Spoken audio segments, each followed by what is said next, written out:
Welcome back to our program, Hollywood Structured. As some of you already know, our program is designed to help the young people who wish to enter the entertainment field, maybe music, nightclub work, theater, television, or film. It is also designed to help the parents and the educators of those young people to help them understand their wants, their needs, and the pitfalls and the traps they may fall into unless thoroughly acquainted with the inner workings of Hollywood. Today, as our special guest, we have someone who started wanting to be an opera singer. Didn't have enough money to go and study in Europe, opera, but studied singing. Ended up being a singer in musicals on Broadway, a stand-up comedian, an actress in a series in Los Angeles, and is now the producing director of the Bilingual Foundation of the Arts. Her name is Carmen Zapata. Actually, since you have just been knighted by the King of Spain, Juan Carlos, I really should call you Dame Carmen Zapata, am I right? Yes. Unfortunately, in this country, dame has a double connotation, you know. True. So I use it that frequently, but I'm very proud of the honor bestowed on me. Yes. Thank you. Before Carmen shares her experience and her expertise with us, I would like to speak to you today about, and I will speak very briefly, this is not a lecture, what really belongs to you on this earth as it relates to the entertainment field. I want to talk, therefore, about education and learning. Let's say that you want to become a musician or a composer. You go to school, you study, you practice. That's good, but that's not enough. What you must do is listen to all kinds of music, not just what happens to, attracts you at the moment, or what happens to be the fancy or the rage at the moment. Listen to classical music, listen to modern music, listen to music from all over the world, and listen to sounds in nature. It may inspire you. Now you want to become an actor, and you go to school, you study, you go to workshop, you study, you practice. That's good, but it's not enough. You see, as an actor, what you will be doing is imitating life. And therefore, it is up to you to become the best observer, the best listener that you can ever be. Watch how people walk, talk, behave, move, because you don't know. Maybe one day, when you are a professional, you may have to recall and use some special walk, some special behavior, some special pattern of speech. That's the way to go. So, observe, study, and listen. Because you see, unless you have a catastrophic accident or an ailment that involves the brain, what you're learning today, and try to learn something every day, what you're learning today, nobody can take away from you. It's yours for life. That's what you really possess in this world, knowledge. So, as I said, study, observe, and listen. And I think now I've spoken enough, and I would like to listen to what Carmen has to say to us. Well, I certainly agree with everything you've just said. Knowledge is power, and we as actors must create the illusion of a reality. That's our job. All right. Let me start by my first question, which is, were you born in California? No, I was born in New York City, in the ghetto of New York City, the barrio of New York City, and grew up there and had my training in New York and didn't come to California till I was in my late 30s. Now, is it true that you lived in New York, in the barrio of New York, and you did not speak English until you were 6 years old? That's when correct. You first went to school? And even at 6 years old, I didn't speak English. I went into school with no knowledge of English at all. And it was a traumatic shock to me to discover that the teacher that was teaching me, or supposedly was to teach me, didn't understand a word I said, And even worse, I didn't understand a word she said. And I really have very little recollection, almost no recollection, of those first early years in school. My first recollection happens in the 6th grade, when some teacher finally got through to me, I suppose, and by that time I was speaking English. I have no realization, no recollection of that transition from Spanish into English. It was such a shock. Really? I just kind of blocked it off. Now, what made you want to be an opera singer when you were a child? I really don't know. I just know that I loved the music of opera. I was not exposed to it a great deal in my youth. My family was not an operatic family by any means. We used to have at that time the broadcasts on Saturday afternoon from the Metropolitan Opera, and I think they still do have them. Mm-hmm.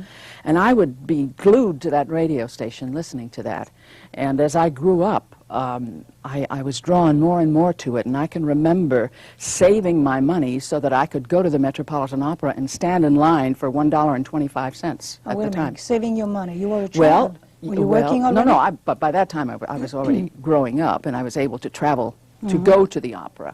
But I had to work after school when I was 13 years old. I started at that age because that was the first time, the first chance you could get to have what they called working papers. You couldn't work earlier than 13 years old. And the first job I ever had was a very interesting job. It was a little factory that was on the ground floor of the building that I lived in. And there was a sign in the window that said help wanted, and I went and applied, and I got the job, and I worked in this factory for a number of months before I realized or asked a question about what they were manufacturing. I would go in there, and they would be these long wooden tracks that had glass things on them, and we would turn them around and dip them into rubber, liquid rubber, and bring them up out of the rubber and then dry them with some kind of a heavy fluorescent light overhead. I hate to ask what it was. Well, I asked the question, and they were embarrassed to tell me. They said, well, they're for women, and I couldn't figure out where a woman would put this. You know, it was a diaphragm. And you were 13 at the time? I was 13 years old when I was making those, and then we would examine them afterwards and check them to see if there were any little holes or anything, you know, and I was 13 years old. I'm sure I was responsible for a lot of children being in this world that weren't supposed to be. But it was the only job that I could get, and it was close to home, so my mother didn't know what I was making. If she had found out, no, I had no idea. Now, did your parents encourage you to go on singing? Well, my mother felt that any kind of culture was an accoutrement that I should have as a young lady, as a woman, that to be able to sing and dance and play an instrument and move well was something that all young ladies should be trained to do, but certainly not to go into show business. In a Hispanic family, that was a no-no. We don't do that. You know, being in show business is only for bad women. And what do you do, just become a housewife? Oh, well, yes, we were to learn how to cook and sew and change diapers and take care of our husbands, and that was the job of a woman. But I was very determined that there was more to life than that, and I was full of tenacity, and I decided that I was going to be in show business. Because as a child, my mother would invite friends, and she taught me to recite poetry and would have me dance in front of the guests, and they just loved me, and they would pinch my cheek and pat me on the head and hug me and kiss me and say how cute I was, and I loved that. I loved that attention. You loved the attention? I loved it, and that was the impulse for me to go into the industry and get that attention and that applause. You know, it was like food for me. And how did you get into musicals? Well, I sang very well. I had an extraordinary voice, and I got many scholarships to train for opera as a result of that voice. Unfortunately, came a time when I needed to go to Europe to continue my training, because at that time there were no Metropolitan Opera auditions of the air where you could get a scholarship or anything like that. And there was no way that my family could support me going across the Atlantic Ocean to Europe to learn to be an opera singer. So I decided the closest thing to that would be musical theater. And I saw an advertisement in the newspaper by the Theater Guild of New York. They were looking for replacements for the show that was running currently at that time. This was 1945. It was a show called Oklahoma. Mm-hmm. And I had never been to a Broadway show. I'd never been to Broadway. You know, that was way away from where, yes, right. And I got the nerve and went down there and I auditioned, and by Jove, I got the job. And my first exposure to the theater was in the show that was one of the greatest hits that ever has been, and directed by Agnes DeMille, and on the stage with people like Howard Da Silva and Celeste Holm. And I would stand in the wings gaping at these people, you know, while they were performing, and I learned so much just by being in that show. I was in the show for the last 2 years of the run in New York. Then after that, I went on the road with it. Now let me ask you something. Why did you become a stand-up comedian? Well, I've discovered during the course of my musical theater experiences that I did have a flair for comedy.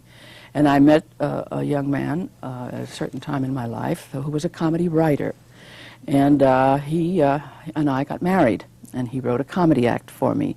And he was very supportive, except financially. He wrote some of the material that I started working with in the early years of my career as a comedian. And then from there, I met other writers who today are very well known. The team of Fred Ebb and John Kander, who wrote the lyrics and music for Zorba the Greek and for Cabaret, were writing for me in my early years as a stand-up comedian. I was a singing comedian. And also Arnie Sutton did some writing for me, and Bruce Howard. And those people are writing comedy series today here in California. Okay, now how do you end up in California? Well, I had a bad experience with the marriage, and I divorced. And he was very persistent and wouldn't let me alone and let me be, and I felt that the only way to really get away from him was to leave the state. And also my mother passed away. Which is New York, right? Which was New York, yes. My mother passed away at the time, and so I really had no strong ties. And I picked up and moved out here to California. And now, I understand that you started as Carmen Zapata, and as a comedian you had to change your name. Well, I found it was a better idea to change my name because the kind of comedy that I was doing was political humor. You know, the kind of comedy that Freddie Prinze did 20 years after I was doing it. And with a name like Carmen Zapata, in those days, your nightclub owners would expect me to play maracas and shake my fanny, you see. So that's not what I was doing. And I decided that I'd better go for a different name. I used my middle name, which was Margarita, and shortened it to Marge. And I was using Margot Carmen for a while. And then as I traveled through the States, I signed in to one of those motels somewhere, and I was very tired, and I registered, and the next morning for Margot Carmen, the bill came back Marge Cameron, and I thought, that's pretty good, and I stayed with that. So you can Now, in California, you arrive here in California. Do you have an agent? No, I started looking for an agent when I came out here. I had wonderful experience and good training from New York. I trained with Uta Hagen and with Strasberg. I came out here and didn't have an agent for film or theater. I'd never done film or television. I'd never done film or television. I came out here and I started making the rounds and meeting agents. And as Marge Cameron. As Marge Cameron, yes. And I went into this agent, and she said to me, well, you know, you don't look all American. That's the first time I'd ever heard that. I'd never heard that in New York. And I said, oh, what do I look? And she said, you look ethnic. I said, what is that? I didn't even know that term. And she said to me, well, you look European or foreign. You don't look like the lady next door. And I said, well, where do you live? Anyway, I thought, well, if I look so ethnic, then I should use my ethnic name. And I switched back to Carmen Zapata. And that was very successful for me, except that in using that name, I was pigeonholed and stereotyped into only doing Hispanic roles. I was a housekeeper for God knows how many dozens of times, and or somebody's suffering mother whose child was a gang member or a drug addict. But that kind of stereotyping made me, it gave me a certain visibility, but it made me feel as though I wasn't fulfilled as an actor. Is that when you started Then I with began the theater? Yes. I began to look around, and I met two ladies who were very gifted and very knowledgeable about Hispanic theater, and they talked me into doing a play with them. It was the first time I'd ever worked in Spanish. I was petrified and terrified because I'd not kept up my Spanish. And they said, no, we'll help you. We'll teach you, will work with you on the dialogue. And so they did, and I became enamored with Hispanic literature. They introduced me to Garcia Lorca, whom I did not know until I came to California. I'd heard of him, but I really had not delved into it. And they introduced me to him, and well, I just fell in love with Garcia Lorca and have been translating his works now for 13 years, since 1977. And I have under my belt 6 major classics of his, that 3 of which are published by Bantam Books, and the next 3 will be published as soon as the revision of the last one is done. That's a long way from the barrio in New York. It certainly is. It certainly is. And as a result of all of this work that I've been doing in presenting Hispanic literature and preserving the culture and the language, the King of Spain, Juan Carlos, became aware of me. Because many members of the community here in Los Angeles, who are a very dear people and who admired what I was doing, wrote to the Consul General here in Los Angeles, and the Consul General forwarded those letters to the King of Spain, and he decided to make me a dame and to knight me. And so I am now Dame Carmen Zapata. I think I'm probably the only actress who has a knighthood from the King of Spain. There are many actors and actresses who have that title from the King of England, yes, or the Queen of England, but I'm the only one, as far as I know, actress that has that title from the King of Spain. Congratulations. Thank you. Now, tell us, I'm sure everybody is interested there, about the Bilingual Foundation. Well, it is... Because I understand that the Hispanic population is what, about 30, 35%? Between 30 and 35%, and by the 20th century, it's going to be way over that. We're the only theater serving this Hispanic community in Los Angeles. Of course, we travel outside of Los Angeles, too. We tour. And it's incredible that we, after 17 years, we're still the only ones doing this, and I think I know why. It's very difficult to do. It's really a challenge. And the actors who work in our theater work in both languages, on alternate nights, of course, and that is very challenging for an actor. That is true bilingualism, especially when you're doing the classics, because in order to do the classics, you must have a command of the language that you're working in, and so they must really have a command of English and of Spanish when they're doing the classics. Well, let me ask you something. What you're saying is that they do one night in English and one night... Well, generally what we do is a week in English and a week in Spanish, or first a week in Spanish and then a week in English. Really? Yeah. Mm-hmm. Well, maybe you should tell the audience out there where your theater is. They might, you know... Well, the theater is located at 421 North Avenue 19, and it is in Lincoln Heights, which is a community of our community, one of the communities that the Hispanic community finds accessible and easy to come to. That's very important. The location of the theater is very important, that the people feel comfortable coming to that area. And we have been there in that theater for about 10 years now. Prior to that, we were an itinerant theater, and I was knocking on doors, begging people, lend me your theater, and renting theaters here and there. It's very difficult to maintain an audience when you're moving from place to place. Now that we have this theater, we've developed a subscription season where we do 3 plays a year on the subscription season, and we do 9 readers' theaters, and we do 2 tours of theater for children through the Unified School District in Los Angeles. Can you explain what the readers' theater is? Well, because they might be interested. Yeah, surely. The readers' theater, we do 9 of them. That we read a play which is staged and mounted, but with the book in hand. We only have two 6-hour sessions with the actors. Like Love Letters right now. Exactly. And it's very popular because after the performance, the audience is invited to stay behind and talk to the actors and talk to the director and to the writer, if he's available, about what they saw, whether they liked it, and they let the producer know whether they would like to see a full production of it. It's a kind of a fail-safe for me, so that I'm not investing $50,000 or $60,000 in something that the audience is not going to respond to. And out of that readers' theater is what we use it as a dramaturg, you see. We select from that readers' theater what we're going to be presenting, except, of course, for the classics. We do 1 classic a year. Now, how can you spend so much money? Do you get grants? Yes, we have, our budget is between $500,000 and $600,000 a year, and that is comprised of monies from the federal government, the state, the city, the county, corporations and foundations, individual donations, and the box office. It's a lot of work for you, isn't Very. it? Well, that's what takes most of my time. Sometimes I feel like I've lost the artist and gained a fundraiser, you know. It's very time-consuming. Now, let me ask you something. What do you think? Is it compassion? Is it interest? Is it... You were not trained to become a producer. You were not trained to get grant. No, I was not. But somebody had to do it. And the need is so desperate. And I saw that need. And somebody had to fill that need. Yes, I have compassion for a community of people who have been underserved for so many years, who had no place to come together and celebrate their culture. Yes, I have compassion for people who are underprivileged and can't afford to pay the price of a ticket at the Music Center or the Los Angeles Theater Center, although their prices are very reasonable too.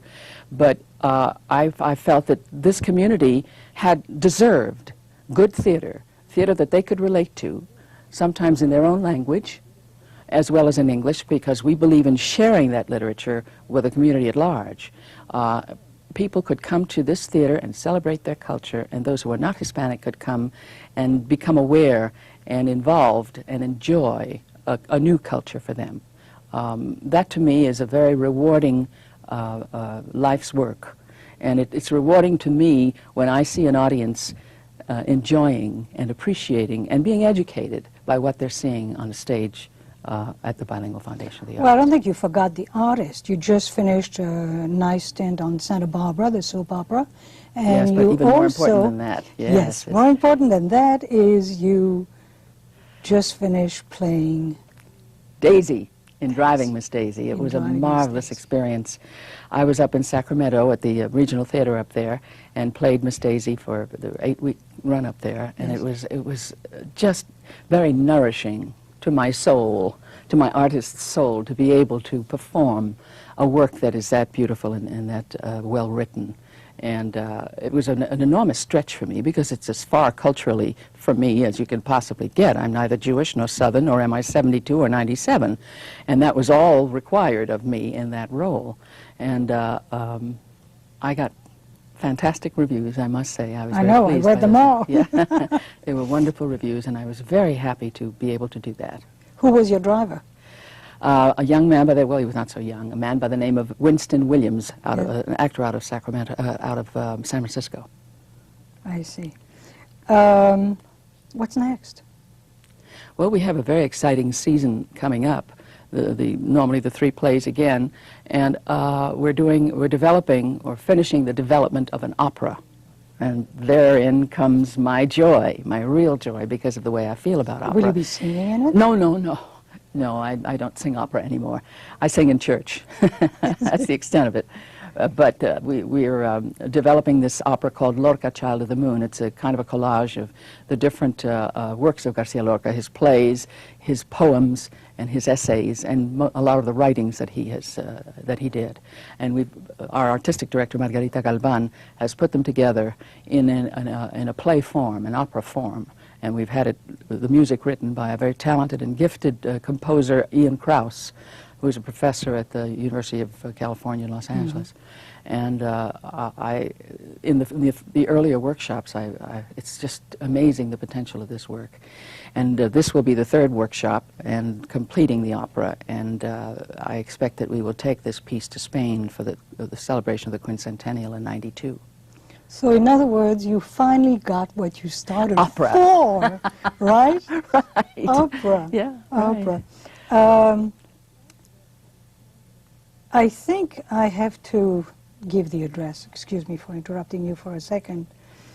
If anybody out there has any questions for us or wants me to cover a subject which I have not as yet covered, or that you think I have not as yet covered, please address your mail to Lilyan Chauvin, care of LCJ Production, P.O. Box 5542, Mission Hill, California.